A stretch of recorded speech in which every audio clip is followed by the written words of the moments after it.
تنصروا الله ينصركم ويثبت أقدامكم.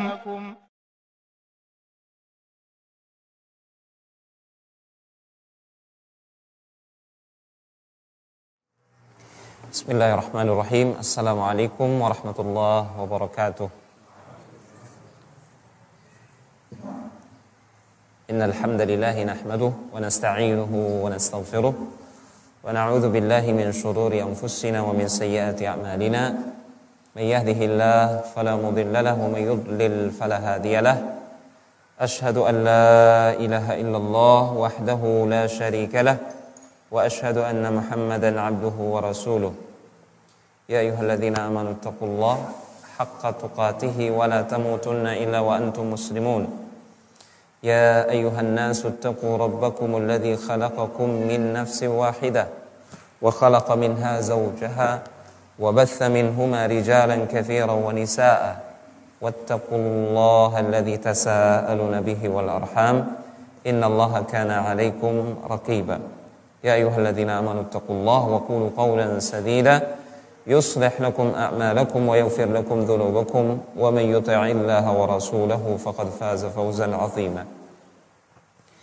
أما بعد فإن أصدق الحديث كتاب الله وخير الهدي هدي محمد صلى الله عليه وسلم وشر الأمور محدثاتها وكل محدثة بدعة وكل بدعة ضلالة وكل ضلالة في النار. أخوة الإيمان rahimani wa rahimakumullah. Saya memuji Allah tabaraka wa ta'ala, saya bersyukur kepada Allah tabaraka wa ta'ala. Dan sudah seharusnya kita bersyukur dan memuji Allah tabaraka wa ta'ala dengan sebesar-besar rasa syukur dan setinggi-tinggi pujian. Karena hanya dengan kasih sayang Allah, hanya dengan taufik dari Allah tabaraka wa ta'ala, dan hanya dengan kuasanya kita bisa dipertemukan di salah satu rumah Allah ini. Rumah Allah yang kita harapkan keberkahannya. Salawat serta salam tidak lupa kita haturkan untuk baginda Rasulullah sallallahu alaihi wasallam, untuk keluarga beliau, para sahabat, seluruh umat yang setia di atas sunnah beliau hingga akhir zaman kelak. Pertama-tama saya mengucapkan jazakumullahu khairan. Terima kasih yang sebesar-besarnya atas undangan yang disampaikan kepada saya sehingga saya bisa bersilaturahmi dengan para ikhwah sekalian, bapak-bapak, ibu-ibu, saudara-saudara sesama ahlus sunnah di seberang pulau ini. Ini untuk kesekian kalinya saya bersilaturahmi ke pulau ini dalam rangka safari dakwah. Namun ini adalah kali yang pertama saya menginjakkan kaki di rumah Allah tabaraka wa ta'ala dan kompleks pendidikan yang insya Allah penuh dengan keberkahan ini. Saya berdoa kepada Allah tabaraka wa ta'ala, semoga Allah menjadikan berkumpulnya kita pada hari ini sebagai perkumpulan yang dirahmati dan diberkahi oleh Allah Subhanahu wa taala. Dan tidaklah kita berpisah dari tempat ini melainkan setelah Allah tabaraka wa taala menghapuskan dosa-dosa kita dan melimpahkan rahmatnya untuk kita semua. Khatal iman rahimani wa rahimakumullah. Jazakallahu khairan juga saya ucapkan kepada Ustadzul Al-Fadhil Ustadz Iqbal. Alhamdulillah sudah lama tidak berjumpa Ustadz ya. Biasanya saya berjumpa dengan beliau itu di Mataram, tapi sekarang ini beliau tambah sehat, tambah gemuk kelihatannya. Luar biasa. Terima kasih yang sebesar-besarnya buat beliau, dan saya berdoa buat beliau, semoga beliau dipanjangkan umur di atas ketaatan kepada Allah Tabaraka wa Ta'ala dan terus istiqomah di atas jalan dakwah melalui pendidikan ini Ustaz. Pendidikan ini adalah salah satu bentuk jihad yang terbesar di zaman ini khususnya. Bahkan sejak Allah Tabaraka wa Ta'ala mengutus al-anbiya war rusul, para nabi dan rasul, pendidikan atau tarbiyah itu adalah jihad yang terbesar. Bahkan itu adalah bentuk jihad sebelum jihad fisik. Ya. Fala tuti'il kafirina wajahidhum bihi jihadan kabira. Jangan kalian mengikuti orang-orang kufar dan berjihadlah melawan mereka dengannya, bihi ay bil Quran, kata para ulama tafsir, di antaranya Al-Hafidz Ibnu Katsir rahimahullahu taala. Fajahidhum bihi, berjihadlah kalian melawan mereka dengannya, dengan Al-Quran, dengan jihad yang besar. Bayangkan. Al-Hafidz Ibnu Qayyim rahimahullahu ta'ala, beliau ketika menjelaskan tentang ayat ini, salah satu kesimpulan dari penjelasan beliau adalah bahwasanya perjuangan atau jihad yang terbesar dan jihad yang paling utama dan pertama adalah jihad dengan ilmu. Karena Al-Quran dari awal sampai akhir 100% isinya ilmu semua. Dan Allah memerintahkan kita untuk berjihad dengannya, ay bil Quran, dengan Al-Quran tersebut, dengan jihad yang besar. Dan subhanallah ikhwati fillah, ayat ini kata para ulama Makkiyah. Makkiyah maksudnya apa? Ayat ini turun di periode Makkah sebelum Rasulullah SAW melakukan hijrah. Dan ketika itu belum ada perintah jihad bisayfi wassinan, belum ada perintah jihad secara fisik, belum ada. Lantas kenapa Allah memerintahkan jihad? Maksudnya adalah jihad ilmu. Jihad dengan ilmu. Dan itu kita tempuh melalui tarbiyah, pendidikan, dan itulah yang dilakukan oleh Rasulullah SAW sepanjang hayat hidupnya. Beliau adalah murabbi, pendidik sejati. Semenjak beliau diutus menjadi nabi sampai wafatnya beliau konsisten, tidak pernah putus menjadi seorang pendidik. Makanya tugas mendidik ini sebenarnya bukan hanya tugas guru di sekolah. Bahkan tugas kita semua. Tugas orang tua, tugas bapak, tugas ibu, tugas seorang kakak, tugas seorang calon bapak. Ini kayaknya calon-calon bapak ini rupanya, dari tampang-tampangnya, dari wajah-wajahnya. Karena saya tahu tadi menghadiri akad nikah ya. Tugas calon-calon bapak dan tugas calon-calon ibu. Dan kita sedang melanjutkan estafet, tongkat estafet perjuangan para nabi dan rasul. Rasulullah SAW tidak lain dan tidak bukan adalah seorang pendidik di jalan Allah Tabaraka wa Ta'ala. Huwallazi ba'atha fil ummiyina rasulan minhum yatlu 'alaihim ayatihi wa yuzakkihim wa yu'allimuhumul kitaba wal hikmah wa in kanu min qablu la fi dhalalin mubin. Dialah Allah Tabaraka wa Ta'ala yang telah mengutus seorang rasul dari kalangan mereka, untuk orang-orang yang ummi. Ya. Tugasnya rasul itu apa? Mendidik dengan apa? Yatlu 'alaihim ayati, membacakan untuk mereka ayat-ayat Allah Tabaraka wa Ta'ala. Wa yuzakkihim, dan menyucikan mereka lahir dan batin, menyucikan hati mereka, menyucikan akhlak mereka, perangai mereka, adab mereka, semua disucikan. Itu tugas utama Rasulullah SAW. Wa yu'allimuhumul kitaba wal hikmah, dan mengajarkan kepada mereka Al-Quran dan Al-Hikmah, As-Sunnah. Ini kan tugas pendidik, tugas murabbi.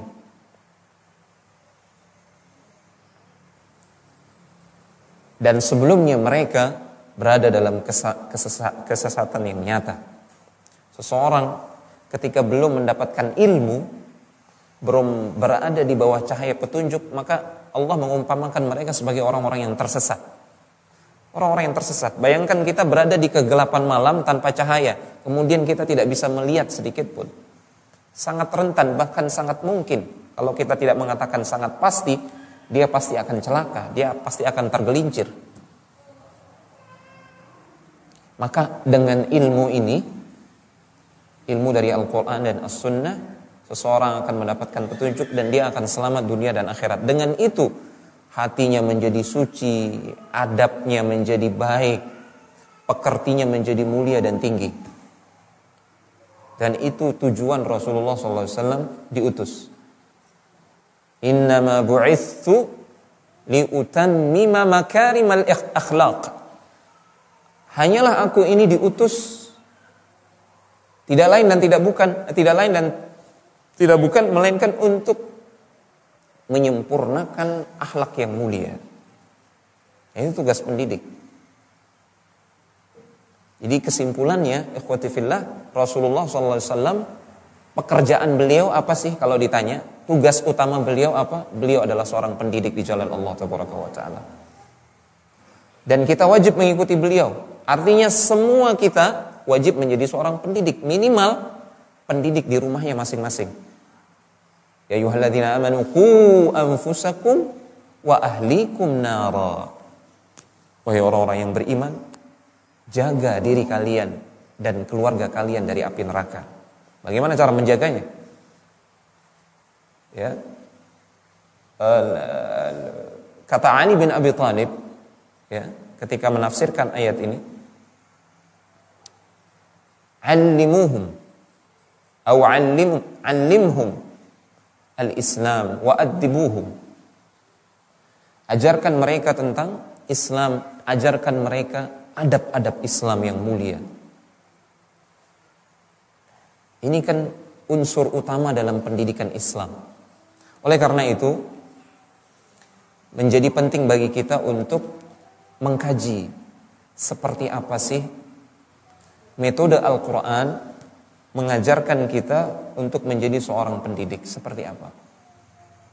Dan Allah Tabaraka wa Ta'ala telah memberikan qudwah kepada kita pada diri Rasulullah SAW. Di dalam Al-Quran juga Allah Tabaraka wa Ta'ala memberikan contoh seorang murabbi sejati yang bernama Luqman Al-Hakim.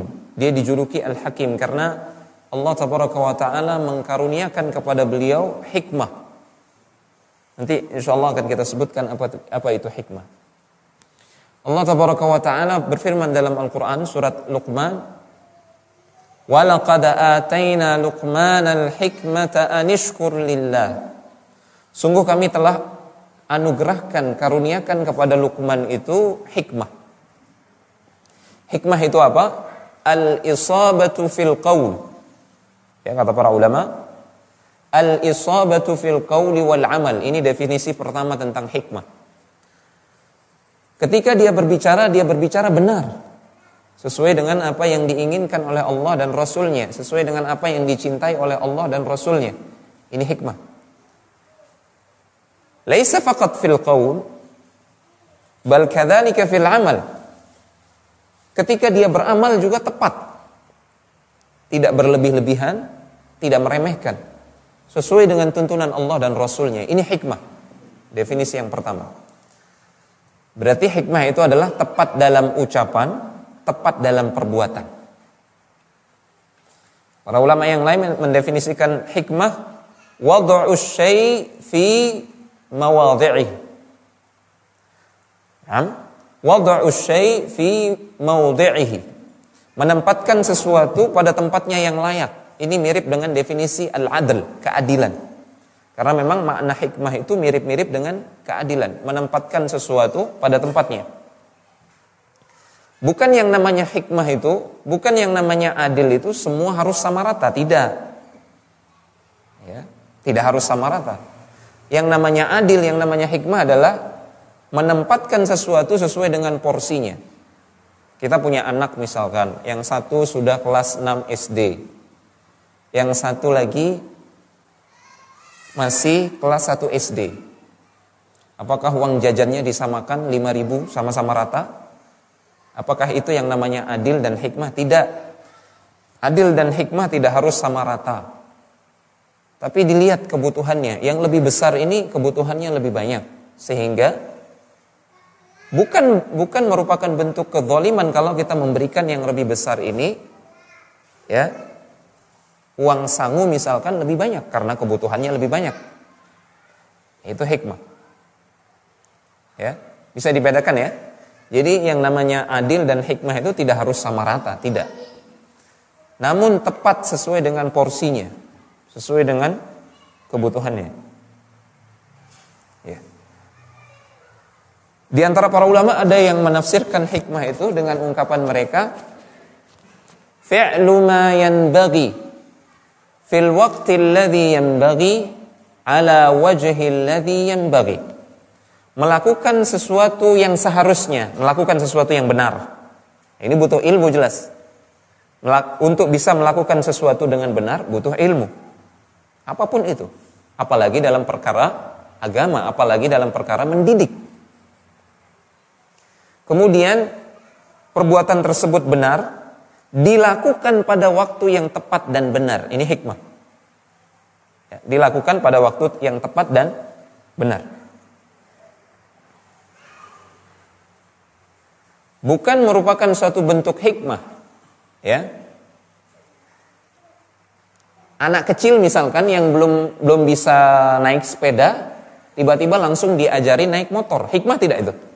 Karena belum waktunya. Paham? Jelas ya? Karena belum waktunya. Dan tidak tepat. Kenapa anak yang belum bisa naik sepeda diajarin naik motor? Perbuatan tersebut di samping tidak tepat juga belum waktunya. Dilakukan tidak pada waktunya. Ala wajhil ladzi yanbaghi. Kemudian dilakukan juga dengan cara yang benar. Seorang anak misalkan, dia sudah bisa naik sepeda. Usianya sudah balik, sudah mencapai dewasa atau remaja. Sudah saatnya dia betul-betul membantu kedua orang tuanya. Berarti sudah saatnya dia diajari naik motor misalkan. Ini contoh sederhana ya. Ini kita bisa analogikan kepada contoh-contoh yang lain. Nah itu.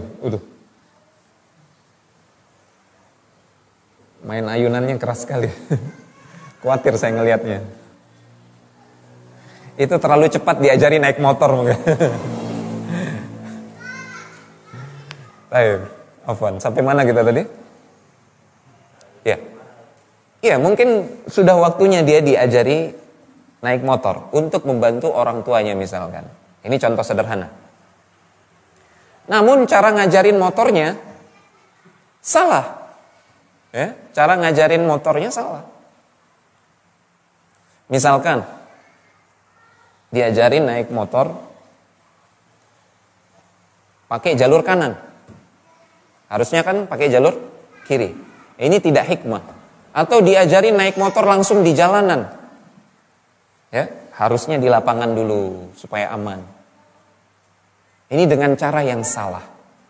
Ini dalam urusan duniawi, dalam urusan ngajarin anak naik motor. Bagaimana kalau apalagi dalam urusan ukhrawi yang menyangkut agama, adab dan akhlak anak-anak. Butuh ilmu, butuh cara yang hikmah. Ya, itu hikmah.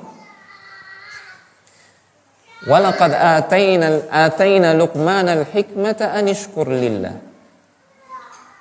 Intinya Luqman ini Allah kisahkan dia ini seorang laki-laki yang saleh, diberikan hikmah oleh Allah Subhanahu wa taala, tepat dalam berucap, tepat dalam berbuat, dia melakukannya di waktu yang tepat dengan metode yang tepat. Ini Luqman. Luqman, para ulama berselisih pendapat apakah dia seorang nabi ataukah bukan nabi. Namun pendapat yang rajih, pendapat yang kuat, kebanyakan ahli tafsir mengatakan dia bukan seorang nabi. Dia seorang laki-laki yang saleh. Dan subhanallah kalau kita baca tafsir para ulama, penjelasan tentang siapa Luqman, ternyata dia seorang laki-laki yang berkulit hitam. Laki-laki berkulit hitam. Laki-laki yang tidak dikenal, bahkan dipandang sebelah mata. Hidungnya pesek, ya, pipinya besar, bahkan kalau jalan itu Mohon maaf kalau dia berjalan itu membuat orang tertawa. Artinya secara fisik dia tidak enak dipandang. Namun Allah abadikan namanya dalam Al-Quran. Berarti ini laki-laki bukan sembarang laki-laki. Ini laki-laki yang agung, yang mulia. Sampai namanya disebut oleh Allah Taala dalam kalamnya. Dan namanya jadi satu nama surat di dalam Al-Quran, Luqman. Ternyata Allah menjadikan dia sebagai barometer, contoh dalam mendidik. Dia punya sifat hikmah. Di antara bentuk hikmah Luqman dalam mendidik adalah disebutkan dalam ayat berikutnya. Wa idh qala Luqmanu libnihi wa huwa ya'idhuhu ya bunayya la tusyrik billah innasyirka la zulmun azim. Manakala Luqman memberikan wejangan, mau'izah. Mau'izah ada sedikit perbedaan makna dengan nasihat. Mau'izah itu harus mengandung dua unsur. Ya. Targhib dan tarhib. Nanti akan kita bahas. Intinya, Luqman itu dia punya sifat hikmah dan salah satu bentuk hikmahnya dalam mendidik adalah dia mendidik anaknya itu dengan mau'izah. Yaitu dengan targhib dan tarhib. Targhib itu adalah memberikan motivasi, memberikan janji-janji positif. Allah Taala mencintai orang-orang yang berbuat baik, berbuat ihsan. Allah mencintai orang yang berbuat sabar. Allah akan memberikan ganjaran pahala berupa surga yang di sana ada sungai-sungai yang mengalir. Ada kebun yang abadi, kenikmatan yang abadi. Ini targhib, memotivasi dengan imbalan. Ini namanya targhib. Tidak cukup dengan targhib, mau'izah itu juga harus mengandung unsur yang kedua, yaitu tarhib, menakut-nakuti, mengancam. Kamu kalau berbuat maksiat, kamu kalau tidak patuh kepada Allah dan Rasulnya, kamu kalau tidak berbakti kepada orang tua, maka Allah punya neraka. Allah mengancam. Dan ini adalah siksaan Allah yang sangat pedih. Nasihat kalau dia mengandung targhib dan tarhib, inilah yang namanya mau'izah. Mau'izah. Dan itulah yang dilakukan oleh Luqman. Wa idh qala Luqmanu libnihi wa huwa ya'idhuhu ya bunay la tusyrik billah. Kemudian di antara bentuk hikmah Luqman yang kedua adalah dia mendidik dengan skala prioritas. Ada tema yang menjadi titik fokusnya sebelum yang lain. Ada hal yang menjadi fokus perhatiannya untuk dibenahi terlebih dahulu sebelum yang lain.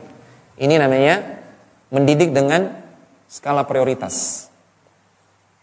Yang menjadi prioritas Luqman dalam mendidik pertama kali adalah tauhid. Ini yang pertama dan utama. Karena beliau mengatakan dalam nasihatnya, mau'izahnya ini, ya bunay la tusyrik billah. Wahai nak, ya bunayya itu ungkapan dalam bahasa Arab. Wahai nak, ungkapan kepada anak itu mengandung ungkapan kasih sayang, rahmat. Saya menginginkan, benar-benar menginginkan kebaikan untukmu wahai nak. Itu terwakilkan dengan ungkapan ya bunay.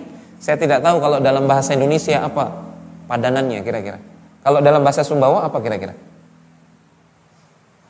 Ya bunayya itu apa? Hah? Paling banter dalam bahasa Indonesia yang kita cuma bisa mengatakan nah, tapi ini belum cukup mewakili. Ya bunayya itu ada unsur kasih sayang, rahmat. Saya menasehatimu ini karena saya menginginkan kebaikan untukmu. Itu.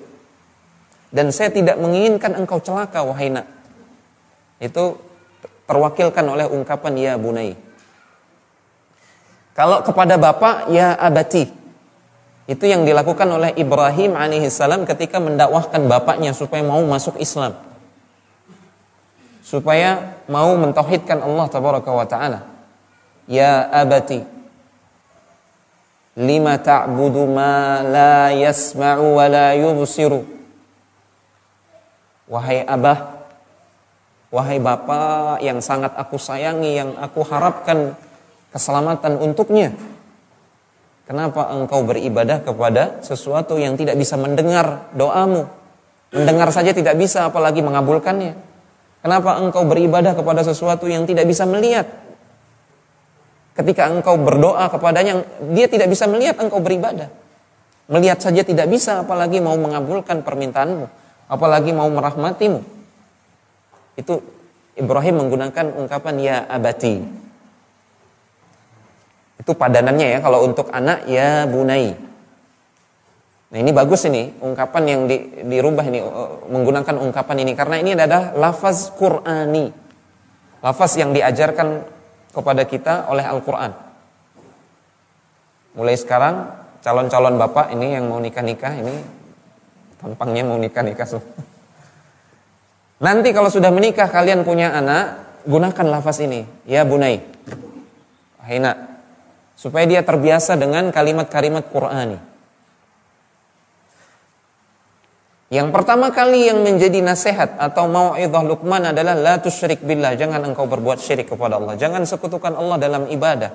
Murnikan ibadahmu hanya kepada Allah tabaraka wa taala. Ketika engkau beramal, beramallah karena Allah. Ketika engkau beramal saleh, ketika engkau membantu orang lain, harapkanlah ganjarannya, pahalanya dari Allah, jangan mengharapkan pamrih dari orang lain. Ini kan, lihat. Dari kata-kata la tusyrik billah maknanya luas dan dalam. Mengajarkan adab dalam hati kita untuk mengikhlaskan segala sesuatu karena Allah tabaraka wa taala, karena Allah. Bayangkan nih, kalau tumbuh keikhlasan dalam hati anak, ya, orang tua tidak perlu repot-repot untuk belikan hadiah. Bukan berarti saya mengatakan nggak perlu belikan hadiah buat anak ya, bukan berarti seperti itu. Penting memberikan hadiah buat anak. Tapi kalau anak sudah terdorong melakukan sesuatu karena Allah Subhanahu wa taala, Allah, itu sesuatu yang sangat luar biasa sekali. Dia akan menjadi insan yang penyabar, dia akan menjadi insan yang ridha menerima apa adanya pemberian dari orang tuanya. Ini kalau masuk tauhid ke dalam hatinya. La tusyrik billah, innasyirka la dzulmun azim. Sesungguhnya adalah kesyirikan itu adalah bentuk kezaliman yang paling besar. Ini tarhib. Karena kita katakan tadi, mau'izah itu harus mengandung unsur tarhib. Ya. Itu salah satu bentuk hikmahnya Luqman dalam mendidik. Sebelum dia mengajarkan tentang adab-adab yang lain, yang pertama kali diajarkan adalah adabnya kepada Allah Subhanahu wa taala, penciptanya, yang memberikan dia rizki, yang memberikan dia kehidupan. Beradab dulu kepada Allah tabaraka wa taala sebelum beradab kepada yang lain. Ini skala prioritas. Dan ini termasuk hikmah. Ya. Seperti tadi bukan termasuk hikmah ya. Anak-anak misalkan belum dikenalkan tentang siapa penciptanya, belum dikenalkan tentang siapa yang memberikan dia rizki, tapi sudah diajarkan tentang ilmu-ilmu yang umum, yang belum tentu nanti di waktu dia dewasa belum tentu itu dibutuhkan. Ini tidak hikmah karena tidak memperhatikan skala prioritas. Yang pertama kali harus kita tanamkan kepada anak-anak kita adalah tauhid dan akidah. Dan itu bisa dilakukan oleh siapa saja, termasuk oleh bapak di rumah. Dengan segala kesibukan dan profesinya. Bisa, tidak harus jadi guru. Karena ingat, khitab dari ayat yang tadi, Qu anfusakum wa ahlikum nara, jaga diri kalian dan keluarga kalian dari neraka. Ya. Ini kan khitab untuk semua, bukan hanya kepada guru di sekolah. Makanya orang tua nggak boleh menyerahkan sepenuhnya 100% pendidikan itu kepada guru. Ya, kalau anaknya nakal kemudian ngomel-ngomel kepada guru. Kan saya sudah serahkan anak saya untuk dididik kok ini dia tiba-tiba jadi anaknya yang nakal. Itu bukan salah gurunya. Salah karena orang tua tidak mengambil bagian dalam pendidikan. Dan rugi kalau orang tua tidak mengambil bagian dalam pendidikan tersebut. Karena kalau anak itu jadi anak yang baik, anak yang berhasil, yang dapat pahala gurunya, bukan orang tuanya nanti. Ya. Bukan orang tuanya. Makanya orang tua harus mengambil peran. Seperti yang dilakukan oleh Luqman. Dia memberikan nasihat kepada anaknya dalam posisinya dia sebagai seorang bapak, seorang ayah. Dan termasuk kesalahan yang terjadi di antara kita, pendidikan itu seolah-olah diserahkan 100% ke sekolah atau 100% kepada ibu di rumah. Padahal kalau kita lihat Al-Quran, justru yang Allah jadikan sebagai figur contoh dalam mendidik, memberikan nasihat, ujangan, mau'izah, bapak, figur seorang bapak. Makanya para ulama ada yang banyak yang mengistimbat dari ayat ini, kalau urusan dalam memberikan nasihat, ibu-ibu serahkan kepada bapak-bapak. Ini berdasarkan ayat ini, karena yang memberikan nasihat adalah Luqman. Bukan berarti ibu-ibu tidak berhak atau tidak boleh memberikan nasihat, perlu memberikan nasihat. Tapi peran bapak di sini harus ada. Nah, ini yang kadang-kadang menjadikan pendidikan di rumah itu timpang juga. Ya, kita lanjutkan. Kemudian ikhwati fillah, perhatikan ungkapan Luqman Al-Hakim, ya bunayya la tusyrik billah. Ya bunayya tadi saya katakan itu adalah ungkapan sayang, ungkapan penuh perhatian, ungkapan mengharapkan kebaikan, mengharapkan keselamatan. Di sini juga sebelum menyampaikan nasihat, agar nasihat itu berbekas dan masuk ke dalam hati, maka pendidik atau orang tua perlu menampakkan kasih sayangnya sebelum menyampaikan nasihat. Itu sebabnya para ulama mengatakan, jangan sekali-kali menyampaikan nasihat ketika kita sedang marah, atau ketika anak sedang kesal, marah. Karena tidak akan masuk. Seorang pemberi nasihat atau pendidik ketika dia marah, ketika dia menyampaikan nasihat dalam keadaan marah, boleh jadi yang keluar dari lisannya adalah ucapan yang tidak benar, ucapan yang tidak terkontrol. Demikian sebaliknya ketika anak dalam keadaan marah, dalam keadaan kesel, itu belum bisa dinasehati. Dia belum siap untuk menerima itu. Tunggu sampai semua reda baru memberikan kalimat nasihat. Ya bunai, ini terdapat isyarat agar kita sebagai pendidik dan orang tua menyentuh hati terlebih dahulu sebelum menyentuh akal pikirannya. Sentuh hatinya dulu, baru kemudian akal pikirannya. Contoh misalkan ketika anak bandel atau membuat orang tuanya jengkel di rumah gitu. Pecahkan piring misalkan. Pecahkan piring. Atau bikin kamar jadi kacau balau, tembok dicoret-coret. Ya. Di situ orang tua kalau marah-marah, kemudian memberikan nasihat sambil marah-marah, tidak akan efektif, tidak akan berguna. Ya. Namun yang harus dia lakukan adalah tunggu keadaan reda, tunggu marahnya selesai, baru kemudian dia panggil anaknya, dia berikan pengertian anaknya. Namun sebelum itu, sentuh hatinya dulu sebelum sentuh akal pikirannya. Nah, Abi dan Umi sayang sama kamu. Ya, Abi dan Umi pingin kita semua masuk surga. Adik, kakak semua. Nah, setelah dia merasa hatinya tersentuh oleh kasih sayang orang tuanya, apalagi diajak bicara dengan ditatap matanya, dengan keseriusan gitu ya.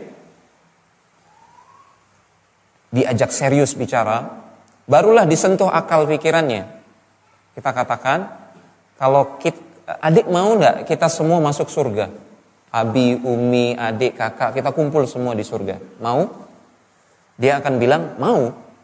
Apalagi sebelumnya kita bercerita tentang surga dan seterusnya. Ini termasuk metode mendidik dengan targhib tadi. Targhib. Ya. Dia pasti akan bilang mau.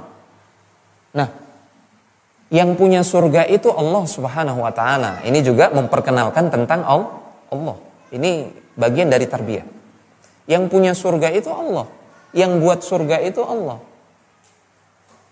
Yang punya kunci surga, yang bisa memasukkan orang ke dalam surga Allah Subhanahu wa taala, yang memberikan izin, yang tidak memberikan izin Allah Subhanahu wa taala. Dan Allah punya syarat. Nah, di sini kita mulai sentuh akalnya. Ya. Itu dia akan mendengarkan. Kalau sudah disentuh hatinya, dia akan mendengarkan. Disitulah nilai-nilai itu bisa kita masukkan ke dalam hatinya.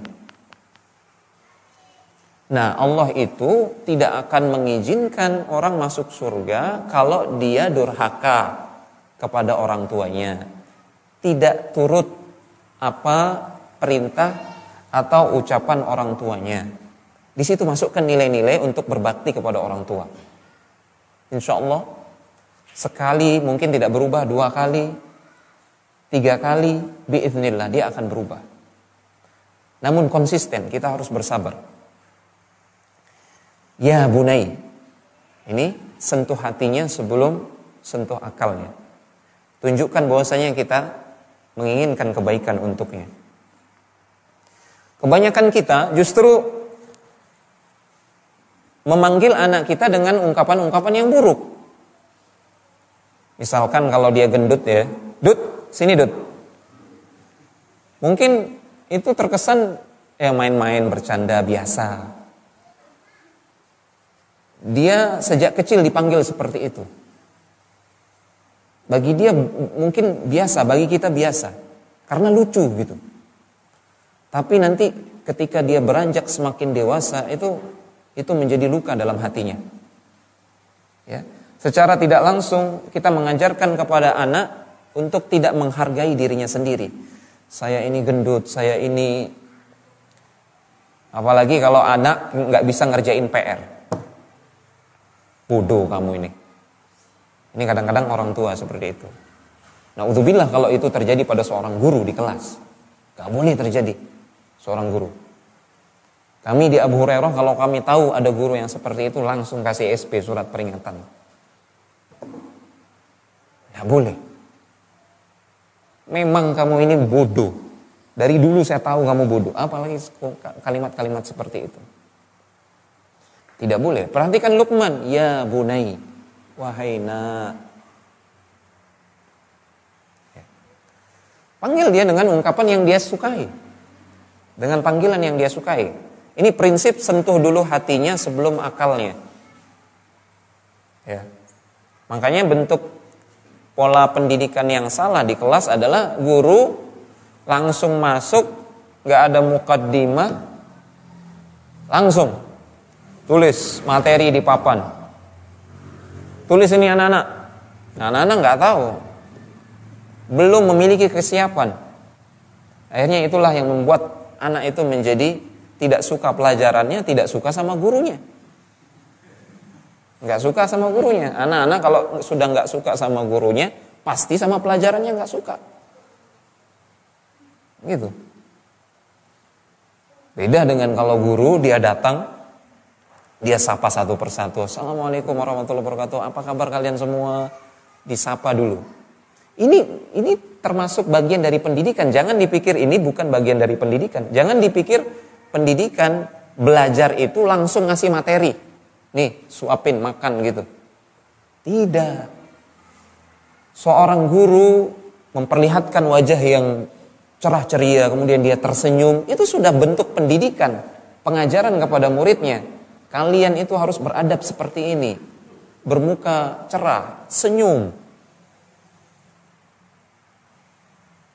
Karena anak-anak itu copy pastenya luar biasa. Apa yang dia lihat dari orang tuanya, seperti itulah anak-anak. Anak-anak suka marah. Anak-anak suka marah. Anak-anak suka mengumpat misalkan di sekolah, ngomong-ngomong yang kotor. Itu kemungkinan besar orang tuanya suka ngomong kotor di rumah. Kemungkinan besar.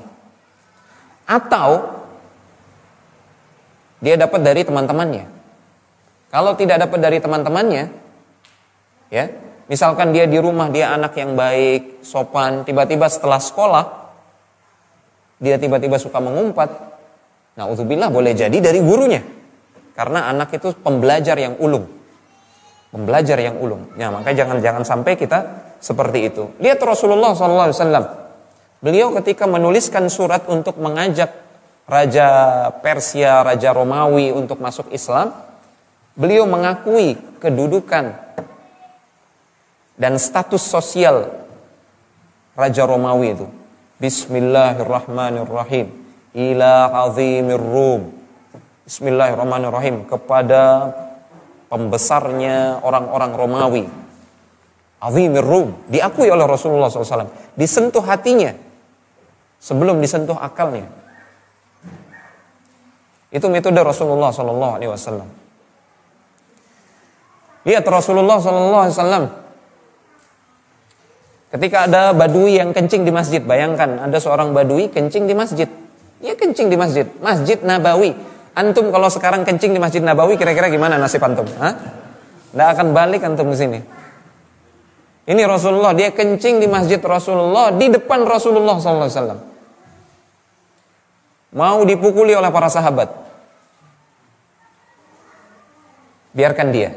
Ini fikihnya Rasulullah. Karena kalau dibiarkan, karena kalau dicegah saat itu, dia akan lari dan dia akan kencing keliling masjid. Ya, tambah banyak yang najis gitu. Biarkan dia selesaikan hajatnya. Baru ini dia dibentak-bentak oleh para sahabat. Ini masjid dan seterusnya. Dipanggil oleh Rasulullah. Panggil oleh Rasulullah SAW. Kemudian diajak dengan kata-kata yang lemah lembut. Karena dia orang yang jahil, tidak tahu hukum. Baru kemudian disentuh akalnya. Ini masjid Allah, rumah Allah yang suci, tidak boleh dikotori. Lihat hasilnya, dampak dari pendidikan Rasulullah, metode Rasulullah tersebut, dan itulah metode yang hikmah. Justru badui tersebut mendoakan Rasulullah, Allahumma arhamni wa Muhammada wa la tarham siwana ahada. Ya Allah, rahmati aku dan rahmati Muhammad saja, yang lain jangan rahmati ya Allah. Ini salah doanya dia, ditegur lagi oleh Rasulullah. Jangan engkau menyempitkan sesuatu yang luas. Allah itu maha luas rahmatnya. Itu pendidikan Rasulullah. Ada seorang pemuda datang kepada Rasulullah, ya Rasulullah, idzan li bizina. Wahai Rasulullah, saya minta izin, saya ingin berzina. Bayangkan. Para sahabat keluar tanduknya. Antum bisa bayangkan orang datang ke masjid sini kemudian bilang, Ustadz, saya mau berzina. Ada akhwat nggak di sini yang bisa saya zinai misalnya? Kalau ada yang seperti itu misalnya, kira-kira gimana sikap antum? Antum rajam mungkin dia ya. Tapi ternyata Rasulullah SAW panggil dia, diajak, disentuh hatinya dengan kalimat yang lembut. Baru disentuh akalnya. Atardahu li ummik? Apakah engkau ridho seseorang berzina dengan ibumu? Atardahu libnatik, apakah engkau ridho seseorang berzina dengan putrimu? Dan seterusnya sampai disebutkan bibinya, saudarinya. La ya Rasulullah, la arda, abadan.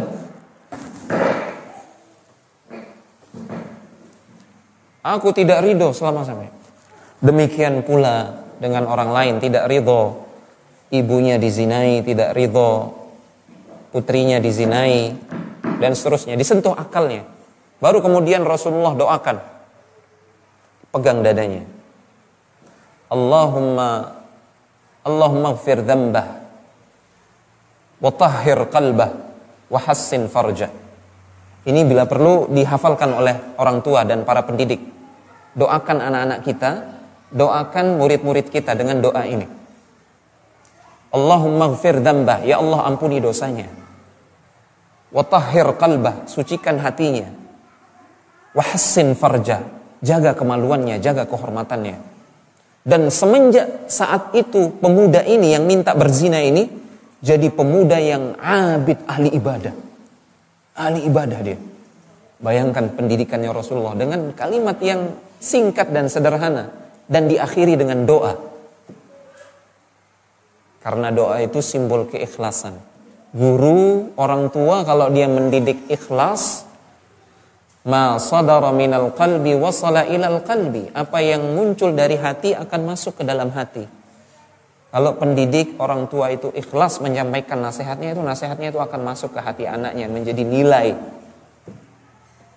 Dan pemuda itu dia langsung gak ada keinginan sedikit pun untuk berzina. Dan dia jadi pemuda yang ahli ibadah. Zuhud. Nah ini kita amalkan ini. Doa Rasulullah SAW ini. Pendidik orang tua harus tahu.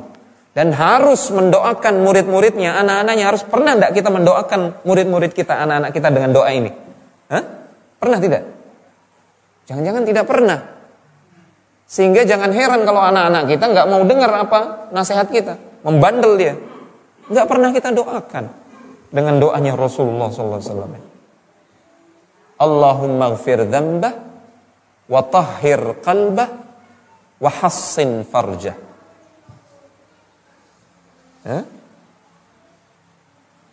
Dan ini cerminan keikhlasan. Doanya orang yang ikhlas, pendidik yang ikhlas, orang tua yang ikhlas itu doa yang mustajab. Jadi seorang pendidik kalau mau menjadi pendidik yang hikmah harus ada skala prioritas. Bukan termasuk hikmah anak-anak diajari cara bersiwak ya. Tata cara siwak atau sunnah-sunnah ketika bersiwak. Sementara toharoh, cara bersuci, cara wudhu belum diajari. Ya, karena urutannya harusnya itu yang dikedepankan terlebih dahulu. Yang al-aham fal-aham. Al-aula fal-aula. Mana yang lebih utama, itulah yang harus menjadi skala prioritas. Yang utama dalam agama kita adalah akidah dan tauhid. Itu yang diperkenalkan. Ya. Kadang-kadang kita di masyarakat, kita sangat perhatian sekali dengan tata krama, adab secara sosial. Kamu kalau bertamu jangan begini nak ya, jangan malu-maluin gitu. Jangan malu-maluin. Ya. Tapi kalau anak misalkan telat sholat, bangun kesiangan, orang tua kadang-kadang bilang biasa, dia kan masih kecil, ya sudah biarinlah gitu, dia capek tadi malam. Salah. Yang seharusnya tidak kita maklumi, kita maklumi. Ini kebalik. Harus ada, justru di situ kita bila perlu menunjukkan ketegasan, ada kemarahan di situ. Nah, kenapa kamu telat sholat, telat bangun? Ini sholat kewajiban. Ya. Justru di situ harus bersikap, memberikan, menampakkan ketegasan seorang pendidik di situ. Ya. Jangan terbalik skala prioritasnya. Bukan berarti mengajarkan tata krama secara sosial itu tidak penting, penting. Tapi jangan itu yang ditekankan kemudian urusan tata krama kepada Allah Subhanahu wa taala dilupakan, ini juga keliru. Termasuk ini penting menjadi perhatian kita. Para pengambil kebijakan di sekolah atau di pondok pesantren. Ya, termasuk tidak hikmah menjejali anak dengan hafalan. Termasuk hafalan Al-Qur'an, ya. Atau hafalan hadis, hafalan matan. Sementara adabnya kepada Allah Subhanahu wa taala belum tumbuh. Adabnya kepada Allah maksudnya apa? Akidahnya, rasa takutnya kepada Allah Tabaraka wa taala. Rasa takut kepada Allah Tabaraka wa taala itu tercermin dalam bentuk yang paling sederhana, tercermin dalam sholatnya. Dia kalau sudah perhatian dengan sholat tepat waktu, dia mau berjamaah, dia mau datang ke masjid, ini berarti alhamdulillah sudah tumbuh adabnya kepada Allah, rasa takutnya kepada Allah Subhanahu wa taala. Maksud saya adalah akidah, tanamkan akidah. Buat anak itu cinta kepada Allah Subhanahu wa taala, cinta kepada Rasulullah SAW, buat dia cinta kepada Al-Qur'an sebelum menjejali dia dengan hafalan-hafalan. Ini yang kadang-kadang anak-anak itu tidak sukses hafalan Al-Qur'annya. Kenapa? Karena kecintaan dia kepada kalamullah, kecintaan dia kepada Al-Qur'an belum tumbuh. Kecintaan dia kepada Al-Qur'an belum tumbuh. Tiba-tiba dijejali dengan hafalan. Kalau tidak hafal dihukum, dipukul. Mohon maaf. Itu kata para ulama. Dikhawatirkan itu bisa menumbuhkan kebencian dia justru kepada Al-Qur'an. Gara-gara Al-Qur'an ini saya dipukul, gitu. Itu yang salah siapa sebenarnya? Yang salah adalah pendidiknya. Harusnya dia skala prioritas dulu apa? tanamkan dulu kecintaan dia kepada Al-Quran. Tanamkan kecintanya dulu kepada Allah Subhanahu wa ta'ala yang menurunkan Al-Quran tersebut. Nah, bagaimana cara menanamkan kecintaan tersebut? Ini butuh daurah yang panjang. Tidak bisa sekali pertemuan. Ya. Salah satunya adalah dengan membaca, orang tua misalkan di rumah atau guru di kelas membacakan kisah-kisah di dalam Al-Quran. Anak-anak kan senang kisah dia. Bacakan dia kisah dalam Al-Quran. Ini loh, kisah dalam Al-Quran. Buat dia cinta terhadap Al-Quran tersebut. Buat dia cinta. Itu salah satu metode saja. Panjang kalau kita bahas ini. Perlu daurah khusus. Saya pernah memberikan daurah terkait metode atau manhaj tarbiyah nabawiyah. Itu di Ponpes Darus Sunnah. Dalam 2 hari. Pagi, sore, malam. Saya punya slide-nya. Mudah-mudahan kapan-kapan jika Allah mengizinkan kita bahas di sini bersama guru-guru kita di sini dan orang tua juga penting. Ya, yang mengatakan seperti ini bukan saya, bahkan dulu para sahabat. Ada salah seorang sahabat, saya lupa namanya. Ya, ta'allamna al-imana qabla al-Qur'an, thumma ta'allamna al-Qur'ana fazdadna bihi imana. Kami dulu di zaman Rasulullah ketika kami masih kecil, yang pertama kami pelajari dari Rasulullah SAW adalah iman dulu, iman, akidah, kecintaan kepada Allah Subhanahu Wa Taala. Baru kemudian kami belajar Al-Quran, ya, menghafal Al-Quran, memahami maknanya. Fazdadna bihi imana, dengan Al-Quran itu kemudian iman kami bertambah. Kami menambah iman dengan Al-Quran itu. Ini skala prioritas, hikmah dalam mendidik. Metode Luqman. Ya. Tanamkan iman, akidah dulu. Ini pentingnya juga mengajak anak-anak kita itu hadir di majelis-majelis ilmu, terutama majelis-majelis yang membahas tentang perkara tauhid, akidah, al-asma wa sifat. Salah satu cara menumbuhkan cinta kepada Allah tabaraka wa taala dan kepada Al-Qur'an adalah memperkenalkan anak-anak al-asma wa sifat. Ajak dia hadir ke kajian akidah al-asma wa sifat. Ini penting. Menumbuhkan rasa cinta dan rasa takut kepada Allah. Ya. Jangan anak-anak kita itu lebih dulu tumbuh kekaguman dan kecintaannya kepada selain Allah sebelum Allah. Salah. Ya. Anak-anak kita mohon maaf sekarang lebih kagum kepada Spider-Man, Superman, Batman. Namun kepada Allah Subhanahu wa taala seolah biasa-biasa saja. Itu yang menyebabkan anak itu malas bangun subuh ketika dibangunin subuh. Karena dia merasa bangun subuh bukan sesuatu yang penting. Bukan sesuatu yang luar biasa. Karena cintanya belum tumbuh, takutnya belum tumbuh kepada Allah Subhanahu wa taala. Berarti ada yang salah kalau anak lebih dulu mengagumi Spider-Man, Superman. Dia tidak mengagumi Allah Tabaraka wa taala pencipta dia. Berarti ada yang salah. Yang salah adalah pasti pendidiknya.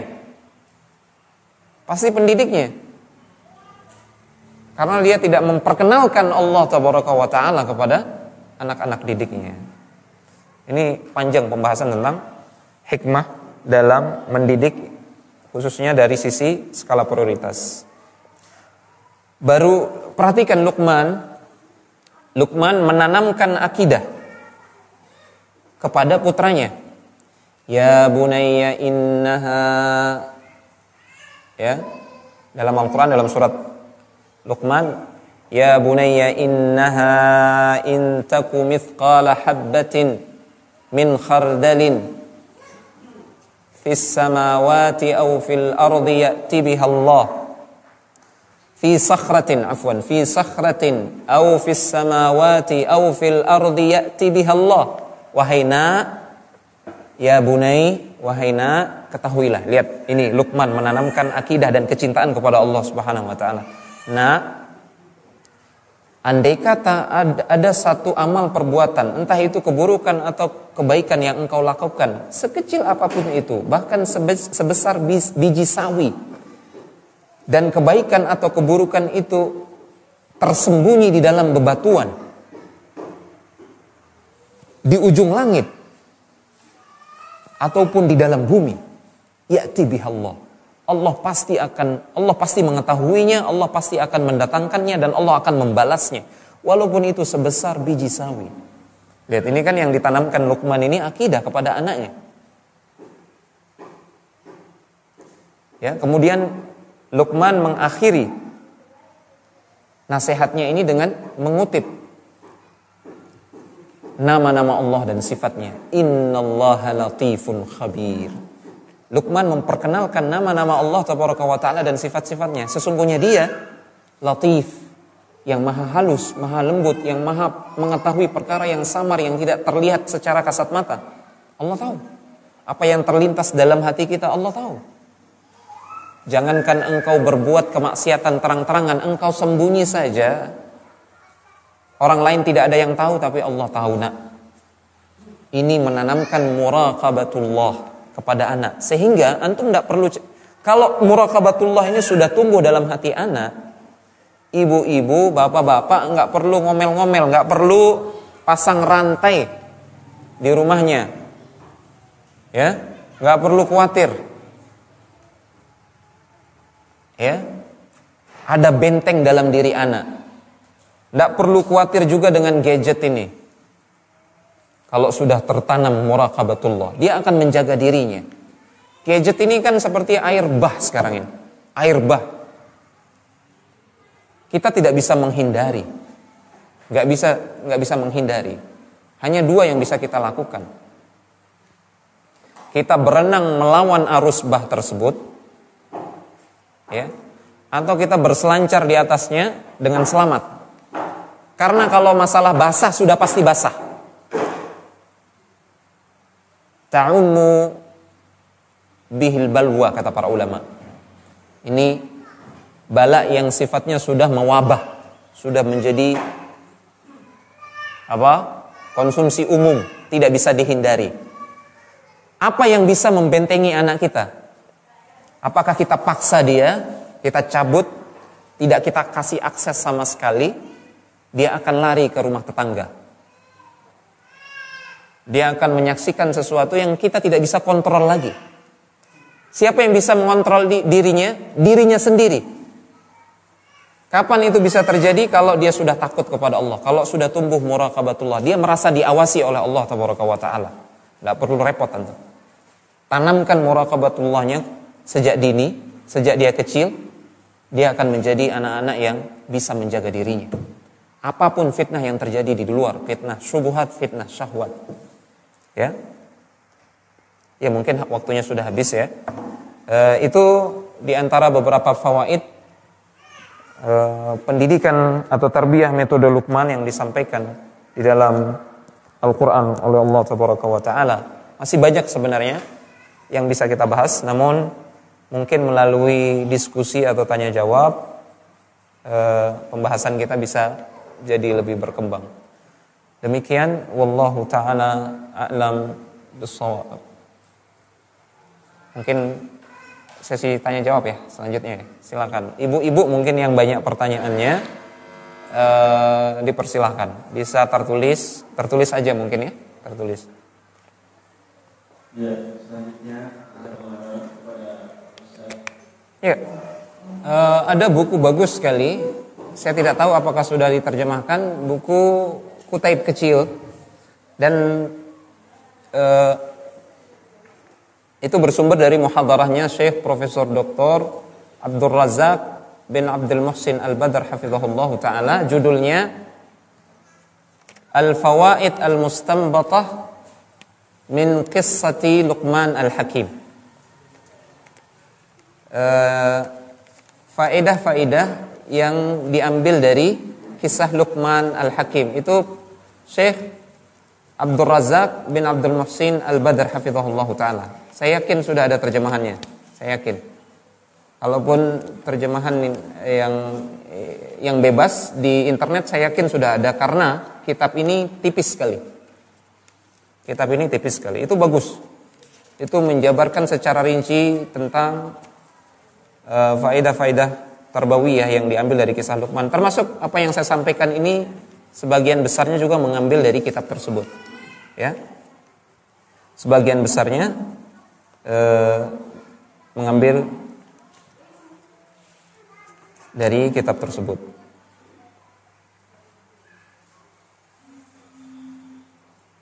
Ya, ini ada pertanyaan fikih ternyata ini. Boleh nggak mengakikah anak dengan menggorok sapi? Menggorok sapi tentunya ya, bukan ya. Baik. Jumhur ulama membolehkan akikah dengan sapi. Ya, dalam fatwa Syabakah Al-Islamiyah disebutkan, fal jumhur muttafiquna ala anna al-ghanam wal baqar wal ibil, bahkan unta, ya, mujzi lil aqiqah, mujzi'atun fil aqiqah, dia bisa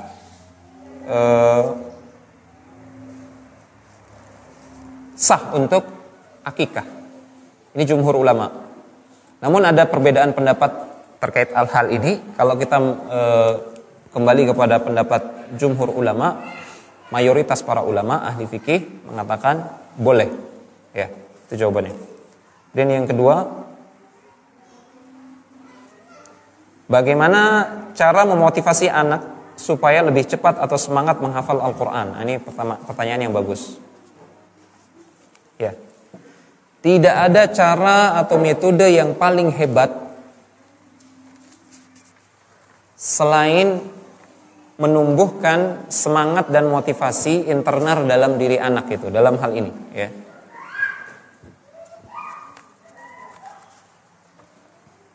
Anak-anak kalau dia sudah cinta kepada sesuatu, dia tidak akan kenal capek, rasa lelah. Kalau dia sudah senang, ya. Anak-anak lihat, perhatikan. Kalau dia main-main 12 jam dengan teman-temannya, kuat sekali mereka. Dari mana mereka dapat energi seperti itu? Kuat sekali. Tiap hari dikasih main-main, tiap hari mereka akan main-main. Setiap saat. Karena mereka senang main-main. Maka kalau mereka sudah senang menghafal Al-Quran, mereka sudah cinta kepada Al-Quran, antum gak perlu paksa-paksa, gak perlu kasih hadiah, dia akan ngebut dengan sendirinya. Itu metode yang terhebat. Nah, bagaimana memotivasinya? Pertama, harus dengan qudwah hasanah. Harus dengan teladan yang baik di rumah. Orang tuanya, abinya, umminya juga harus merutinkan untuk membaca Al-Quran di rumah. Bagaimana bisa anak-anak itu terbiasa untuk menghafal kalau mereka tidak terbiasa membaca? Nggak mungkin anak-anak itu terbiasa membaca Al-Quran kalau mereka tidak melihat orang tua mereka juga membaca Al-Quran. Ya.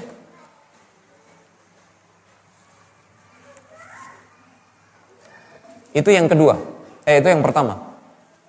Jadilah pendidik atau orang tua yang juga berupaya dan semangat dalam menghafal Al-Quran. Ya. Misalkan kita ingin anak-anak kita semangat menghafal Al-Quran, bisa lakukan di rumah itu semacam kompetisi antara ibu dan bapak. Itu juga misalkan yang nggak usah susah-susah, menghafal juz amma. Menghafal juz amma. Anak-anak kalau sudah melihat orang tuanya menghafal, anak-anak akan semangat dalam menghafal. Yang pertama. Kemudian yang kedua, jauhkan anak-anak itu dari segala sesuatu yang menyibukkan dia dari yang bermanfaat, yang menyibukkan dia dari Al-Quran. Ya. Salah satu yang menyibukkan anak-anak adalah anak-anak itu dibiarkan lepas bebas dengan gadgetnya. Saya tidak mengatakan bermain gadget, bermain HP anak-anak nggak boleh, ya. Saya tidak mengatakan seperti itu. Sepanjang kontennya, sepanjang isinya itu adalah sesuatu yang dihalalkan, tidak ada unsur keharaman, boleh anak-anak itu bermain. Namun dengan syarat, tidak boleh orang tua melepasnya tanpa kontrol. Dalam artian, nih, orang tua mau pingin lepas dari kelelahan misalkan, tidak mau repot orang tuanya, ya, pingin santai. Nih, kamu main HP saja. Dilepas begitu saja, kemudian mengakses internet, ini nggak boleh sama sekali. Boleh anak-anak itu dikasih HP, dipilihkan kontennya, ya, game yang tidak ada unsur keharamannya, tidak ada musiknya, tidak ada gambar atau aurat yang diharamkan di situ, itu boleh. Namun metodenya adalah kalau dia belum usia dewasa, dalam artian dia belum baligh atau dia belum bisa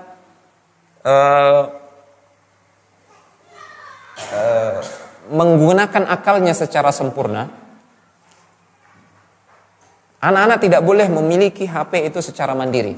Orang tualah yang meminjamkan HP-nya. Berarti prinsipnya adalah HP dipinjamkan. Ini pertama. Kemudian yang kedua, pilihkan kontennya. Yang ketiga, temani dia. Ini kuncinya. Ketika dia bermain, batasi waktunya. Batasi waktunya. Boleh main. Boleh main. Misalkan sore setengah jam, dari jam ini. Abi pinjamkan, Umi pinjamkan HP-nya. Tapi mainnya di samping Umi, di samping Abi. Ya, boleh. Adapun kalau antum biarkan dia bebas tanpa kontrol seperti itu, inilah yang menjadikan kecintaannya kepada Al-Quran terkalahkan oleh kecintaannya kepada syahwat itu, fitnah game itu, dan fitnah YouTube. Ya. Kemudian yang keempat, doa. Jangan orang tua atau pendidik itu pernah putus dari doa kepada anaknya. Da'watul walid liwaladihi da'watun mustajabah. Doa orang tua kepada anaknya itu sudah bisa dipastikan doa yang tulus. Karena pasti orang tua menginginkan kebaikan untuk anak-anaknya. Nah, doa yang seperti itu doa yang mustajab. Orang tua kadang-kadang tahu doanya ini mustajab, tapi tidak pernah mereka gunakan. Ini kesalahan dalam mendidik, seolah-olah kita tidak butuh Allah dalam mendidik anak kita. Ini kadang-kadang yang Allah jadinya enggan untuk membalik hati anak kita untuk berubah. Karena orang tuanya seolah-olah merasa tidak butuh kepada Allah. Buktinya apa? Tidak pernah meminta berdoa kepada Allah Subhanahu wa taala untuk memperbaiki akhlak anaknya. Ya. Lihat doa yang diajarkan di dalam Al-Qur'an itu, doa para nabi, itu pasti selalu melibatkan anak keturunan. Rabbi ja'alni muqimas salati wa min dzurriyyati rabbana wa taqabbal du'a. Doanya Nabi Ibrahim. Ya Allah, Rabbi ja'alni muqimas salat. Jadikanlah aku orang yang menegakkan salat. Lihat Ibrahim berdoa untuk dirinya dulu. Jadikan aku ini orang ahli salat ya Allah. Karena dia tahu kalau dia sudah jadi ahli salat, anaknya akan ikut. Karena anak belajar kepada orang tua. Anak melihat orang tua. Rabbi ja'alni muqimas salati wa min dzurriyyati. Ibrahim tidak mencukupkan diri doa untuk dirinya, tapi dia doakan juga wa min dzurriyyati, jadikan juga anak keturunanku ahli salat ya Allah. Rabbana wa taqabbal du'a. Ya Allah, terimalah doa ini. Ya.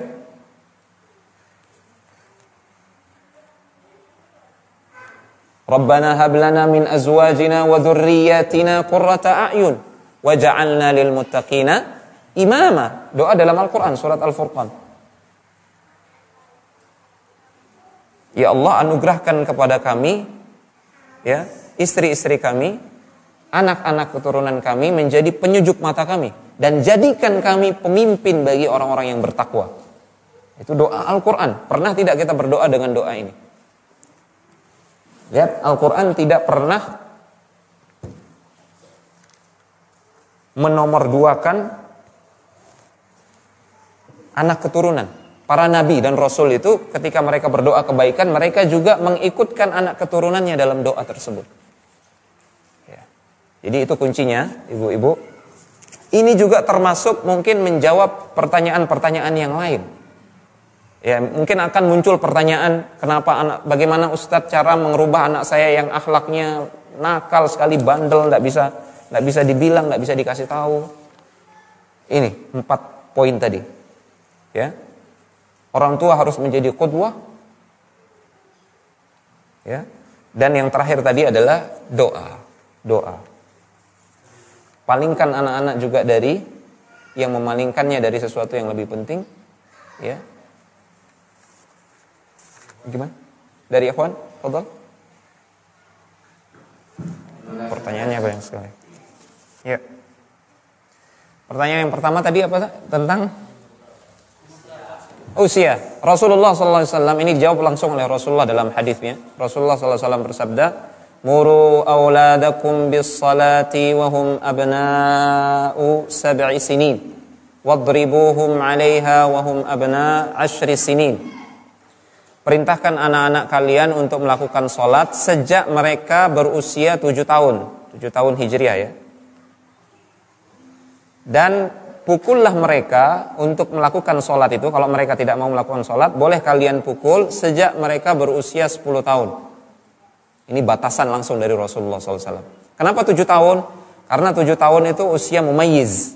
Akalnya sudah mulai bisa membedakan. Ini yang baik, ini yang buruk. Ini perintah, ini larangan. Itu sudah mulai bisa diperintah. Kalau diajak untuk sholat, dimotivasi untuk sholat, boleh. Bahkan dianjurkan sebelum usia 7 tahun. Usia 7 tahun itu diperintah, sudah mulai diperintah. Nah, ayo sholat, kamu sudah harus sholat. Tapi kalau dia belum mau sholat, tidak apa-apa. Jangan dipukul, tidak boleh dipukul. Karena memukulnya ini nanti baru boleh di usia 10 tahun. Dan kami tanyakan langsung kepada Syekhuna, Syekh Profesor Dr. Sulaiman Ar-Ruhaili, memukul yang dibolehkan dalam hadis ini seperti apa, Syekh? Ya. Memukulnya itu memukul untuk menunjukkan ketegasan. Bukan memukul untuk menyakiti. Tidak boleh memukul wajah. Dan kata beliau, dan saya berpendapat tidak boleh memukulnya di hadapan saudaranya. Tidak boleh, kata beliau. Ini 10 tahun. Dan untuk urusan sholat, kita kebalik kadang-kadang, sayang sekali. Kalau anak-anak mecahkan piring, usianya belum 10 tahun, oh sudah dipukul. Kalau telat sholat, dimaklumi anaknya. Ini tidak hikmah. Ya. Kalau dia belum mau sholat, dia baru usia 8-9 tahun, belum mau sholat, jangan dipukul. Tapi tetap disuruh. Nanti ketika dia usia 10 tahun, tidak mau sholat, pukul dia pakai misalkan, kata para ulama mencontohkan ya, pukulan yang mendidik, bukan menyakiti. Pukulan yang mendidik itu contohnya pukul pakai siwak, kata para ulama. Pakai siwak, untuk menunjukkan ketegasan. Pukul pakai siwak. Kalau kita misalkan ya pukul pakai sejadah, dan itu memukul bagian yang dipastikan tidak akan berbekas. Kalau wajah ini ada larangan secara khusus dari Rasulullah, nggak boleh menampar wajah, memukul wajah nggak boleh, dihindari. Bagian yang aman boleh, untuk menunjukkan ketegasan. Ini perkara yang serius, nggak boleh engkau tinggalkan sholat ini. Itu pun pada usia 10 tahun biasanya anak-anak belum balik. Dia kalau tidak sholat belum dicatat dosa. Nanti kalau sudah balik, baru dia dicatat dosa. Itu usia persiapan, sejak usia 7 tahun, 10 tahun diperlihatkan ketegasan, supaya nanti ketika dia balik, dia sudah bisa dengan sendirinya atau sudah terbiasa melakukan sholat tersebut. Tadi pertanyaannya itu ya, sebut. Hah? Oh iya, bisa kakinya dengan apa ini? Dengan apa sajadah. Dan Syekh Sulaiman Ar-Ruhaili bahkan beliau mengatakan jangan pukul dia di depan saudaranya. Karena tujuan memukul yang mendidik adalah membuat dia jadi baik. Ya kan? Kalau dipukul di depan saudaranya itu termasuk tauhin, menghinakan dia di depan saudaranya. Apalagi di hadapan orang lain, di hadapan siapa begitu. Ini yang membuat hati anak terluka. Ketika hati anak terluka, dia akan benci. Ketika dia sudah benci, dia akan melakukan lagi sesuatu yang dibenci oleh orang tuanya. Sengaja dia, supaya orang tuanya marah. Kenapa dia sengaja membuat orang tuanya marah? Karena orang tuanya sudah melukai dia. Melukai hati dia. Jadi dia ingin membalas, caranya membuat kesal orang tuanya. itu yang membuat anak itu bandel terus, tidak mau dengar apa kata orang tuanya. Ini perhatikan, karena kita salah, tidak mendidik dengan cara Rasulullah SAW. Tidak ada satupun riwayat yang menyebutkan Rasulullah pernah memukul anak. Bukan berarti tidak boleh ya, boleh. Tapi Rasulullah memukul anak nggak ada riwayatnya. Yang ada justru ketika anak-anak melakukan kesalahan. Contoh misalkan saya lupa Abu Umar kalau nggak salah, siapa nama sahabat cilik yang dipelihara oleh Rasulullah SAW. Dia makan, tangannya kesana kemari, makan satu nampan bersama Rasulullah. Ini juga termasuk metode Rasulullah dalam mendidik. Dia makan satu nampan dengan muridnya. Subhanallah, Allahu Akbar. Pernah tidak orang tua makan bersama anak-anaknya seperti itu? Nah, anak ini dia makan kesana kemari tangannya. Rasulullah tidak diriwayatkan mukul tangan anak tersebut enggak? Enggak. Justru yang diriwayatkan Rasulullah menasihati dia. Ya gulam, wahai nak, ini juga ungkapan saya. Ya gulam, samillah, wa kul biyaminik, wa kul mimma yalik. Wahai nak, kalau mau makan sebut nama Allah tabaraka wa taala. Ini penanaman akidah dulu. Penanaman akidah. Kenapa saya katakan ini adalah bentuk penanaman akidah? Karena ditanamkan oleh Rasulullah, ingat Allah sebelum makan, sebut namanya. Karena makanan ini pemberian Allah tabaraka wa taala.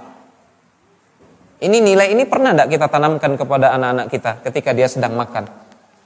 Padahal ini menumbuhkan kecintaan kepada Allah tabaraka wa taala pada hati anak. Oh, ini makanan ini ternyata dari Allah ya. Samillah wa kul biyaminik, makan dengan tangan kananmu. Baru kemudian Rasulullah mengajarkan adab. Wa kul mimma yalik, makan apa yang ada di sekitarmu. Ya, jangan kesana kemari. Ini mengajarkan juga sikap ridho. Ridho dengan apa yang menjadi jatah dan bagian kita. Jangan cari jatahnya orang gitu. Itu Rasulullah SAW. Tidak diriwayatkan Rasulullah itu mukul tangan anak itu. Ya, itu metode yang terakhir lah, mukul itu. Mukul itu. Bahkan lebih tepat kita katakan mukul itu pelampiasan atau bentuk kegagalan orang tua dalam mendidik gitu. Ya kan, karena biasanya kita mukul itu karena marah. Kita mau melampiaskan kemarahan kita, melampiaskan kegagalan kita dalam mendidik kepada anak-anak kita. Akhirnya ujung-ujungnya penyesalan nanti. Nyesel. Ya.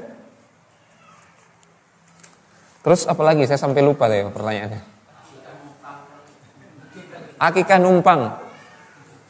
Di sini dalam fatwa Syabakah Al-Islamiyah disebutkan bahwasanya kalau mau akikah pakai sapi, maka syarat umurnya juga harus sama dengan syarat umur udhiyah, kurban. Nah, wallahu a'lam, apakah syarat jumlah orang dalam kurban pada sapi juga sama dengan akikah? Saya tidak tahu, wallahu ta'ala a'lam bishawab. Ya. Tapi para ulama mengatakan seperti itu. Dari sisi umurnya disesuaikan dengan kurban. Sesuaikan dengan kurban. Dari sisi jenis hewannya disesuaikan juga dengan kurban. Berarti kan bisa kambing, bisa sapi, bisa unta katanya dalam fatwa tersebut. Nah, wallahualam, apakah juga dikiaskan juga dari jumlah orangnya seperti itu, saya tidak tahu. Wallahu taala alam bisawab. Bagaimana dengan anak yang tidak tertarik dengan belajar? Bagaimana kita menyikapinya? Ketika diajak belajar, dia otomatis mengantuk atau tidak semangat? Ini masalah kita semua, termasuk masalah saya juga dengan anak-anak gitu. Anak-anak usia berapa dulu? Ini penting. Hah? Ada yang bilang SD. Boleh jadi usia TK. Boleh jadi. Hah? Ya. Anak-anak 0 sampai 7 tahun itu main-mainnya harus dituntaskan. Egonya harus dituntaskan. Ya. Makanya Rasulullah SAW memaklumi Abu Umair, saudaranya Anas bin Malik itu, dia main burung. Main burung beneran ya, burung yang berkicau itu. Dia punya peliharaan burung. Dimaklumi oleh Rasulullah, bahkan ditegur. Ya Aba Umair, ma fa'alan Nughair. Wahai Aba Umair, apa yang dikerjain oleh Nughair? Nughair ini nama burungnya. Artinya anak-anak memang usianya bermain 0 sampai 7 tahun itu. Jangan dipaksa untuk belajar. Ajari dia akidah 0 sampai 7 itu. Perkenalkan dia tentang Allah, tentang Rasulullah, tentang betapa baiknya Allah, betapa baiknya Rasulullah sallallahu alaihi wasallam. Itu yang ditanamkan 0 sampai 7. Jangan jejali dia dengan perkalian. Kamu harus hafal perkalian. Perkalian 1 sampai 10. Kalau nggak hafal ya, itu yang membuat anak kalau sudah dari kecil dijejali dengan hal yang seperti itu, dia akan malas belajar. Percaya. Saya ini pernah jadi pengajar dari SD sampai MA, pernah. Sekarang saya mengajar di tingkat MA. Itu yang membuat anak kehilangan semangat belajar di waktu mereka seharusnya belajar. Di waktu mereka usia belajar, usia SD itu kan harusnya sudah mulai ini. Usia SD pun masih harus ada porsinya main-main. Nah, di usia SMP dan SMA itu mereka harus kenceng itu belajar itu. Nah, anak-anak kalau sudah dijejali di usia bermainnya mereka 0 sampai 7 itu yang membuat anak-anak kehilangan semangat untuk belajar di usia remajanya. Sayang tidak disebutkan di sini usianya, bro. Ustaz, ketika anak yang rajin belajar tiba-tiba kecanduan game, bagaimana cara mengembalikan anak yang kecanduan game tersebut kembali kecanduan belajar? Caranya salah satunya dengan membersamai anak-anak. Anak-anak itu sebenarnya dia haus. Ini juga tidak disebutkan usia berapa ini. Ya. Sekali lagi, anak-anak usia 0 sampai 7 egosentrisnya harus dituntaskan. Anak-anak 0 sampai 7 itu segala sesuatu harus saya adalah raja. Dia harus menjadi pusat alam semesta, anak-anak 0 sampai 7 tahun. Ini harus dituntaskan. Maksudnya dituntaskan apa? Selama itu tidak membahayakan dirinya, selama itu tidak membahayakan saudara-saudaranya orang lain, ya, dan itu bukanlah kemaksiatan, maka tunaikan itu. Berikan dia perhatian, tapi harus dibersamai, harus ditemani mereka. Harus ditemani. Itulah anak-anak itu dia itu butuh, kalau anak-anak kurang ditemani di usia 0 sampai 7 itu, dia akan berusaha mencari perhatian dari jalur yang lain. Dia akan mencari pelampiasan dari jalur yang lain. Salah satunya adalah dia mencari perhatian dari game. Dan itu dia dapatkan dari game online. Dia karena melalui game online tuh dia dapat teman. Dia merasa dapat perhatian dari temannya. Perhatian yang tidak dia dapatkan semasa kecil bersama orang tuanya. Itu dia. Wallahu ta'ala a'lam bishawab. Ini masalah yang perlu daurah khusus tentang hal ini karena teknis sekali. Bismillah, bagaimana hukumnya seorang suami yang banyak menghabiskan waktunya di tempat kerja dikarenakan jadwal kerja yang panjang sehingga jarang di rumah. Akibatnya pendidikan anak sebagian besar ditanggung sang istri. Bagaimana hukumnya suami seperti ini?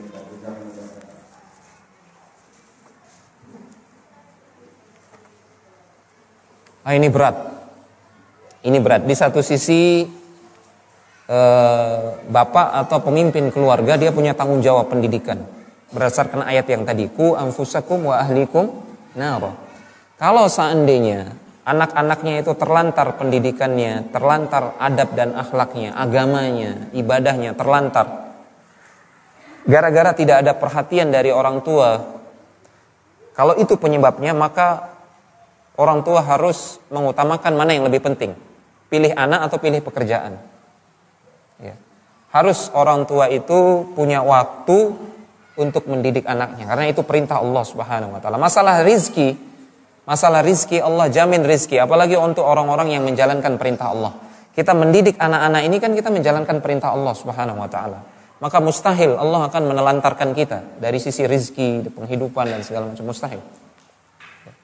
Kalau itu penyebabnya misalkan, kalau misalkan sama sekali tidak ada andil bapaknya itu mendidik anaknya sehingga anaknya menjadi liar dan seterusnya, maka orang tuanya harus mengambil keputusan mana yang lebih penting. Anaknya yang merupakan investasi dia dunia akhirat ataukah duit yang belum tentu juga mendatangkan kebahagiaan. Caranya adalah mungkin orang tuanya ya dia harus berpikir bagaimana caranya dia punya waktu luang untuk anak-anaknya, harus punya waktu luang. Ya, Rasulullah SAW, siapa manusia yang lebih sibuk daripada beliau? Beliau istrinya 11, pemimpin negara, ya kan, pemimpin negara. Kalau jihad, pemimpin perang beliau. Sempat beliau makan dengan anak kecil, sempat beliau gonceng Abdullah ibnu Abbas di belakangnya. Kemudian beliau sampaikan nasihat-nasihat. Ya gulam, wa'allimuka kalimat, ihfadillah yahfadka, ihfadillah tajidhu tujahaka, wahai jagalah Allah, Allah akan menjagamu. Sempat Rasulullah mendidik. Bahkan sempat Rasulullah SAW bermain dengan anak-anak. Main, mohon maaf, gitu. Main apa namanya? Main semprotan air, pakai mulut. Rasulullah SAW, pemimpin negara, pemimpin perang, pemilik 11 istri. Antum siapa? Istri belum punya, ini belum punya nih istri. Istri belum punya, terus ya sok sibuk begitu. Aduh, saya nggak ada waktu Ustaz untuk didik anak ini. Aduh, nggak boleh, itu syaitan. Nggak mungkin nggak ada waktu. La yukallifullahu nafsan illa wus'aha. Allah sudah bebankan anak ini jadi tanggung jawab kita. Tanggung jawab kita dunia akhirat. Maka nggak ada alasan, bukan alasan nggak ada waktu, itu nggak ada alasan. Itu alasan yang dibuat-buat.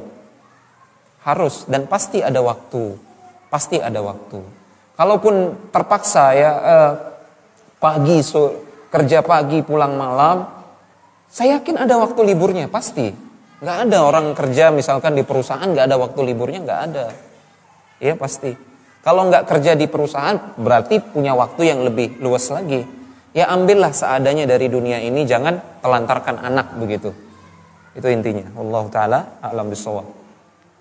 Ini banyak sekali pertanyaannya. Nggak mungkin saya jawab semua ini. Kita cukupkan ya. Ikhwati fillah, a'azani Allah wa iyyakum jami'an. Apa yang saya sampaikan ini tentu saja banyak kekurangannya. Ya, karena materi yang saya siapkan sebenarnya panjang sekali, banyak. Tapi ma la yudraku kulluh la yutraku julluh, kata para ulama. Apa yang tidak bisa kita sampaikan semuanya, paling tidak sebagiannya tidak terlewatkan gitu. Ada yang bisa kita sampaikan. Apa yang keliru, apa yang salah, itu murni bersumber dari saya dan dari syaitan. Allah tabaraka wa ta'ala dan Rasulnya berlepas diri dari kesalahan tersebut, dan saya memohon ampun kepada Allah tabaraka wa ta'ala. Saya juga memohon maaf kepada jamaah sekalian jika ada kesalahan ucapan, kesalahan tutur kata. Wassallallahu ala nabiyina Muhammad wa ala alihi wa sahbihi wa sallam, wa akhiru da'wana alhamdulillahi rabbil alamin. Assalamualaikum warahmatullahi wabarakatuh. إن تنصروا الله ينصركم ويثبت أقدامكم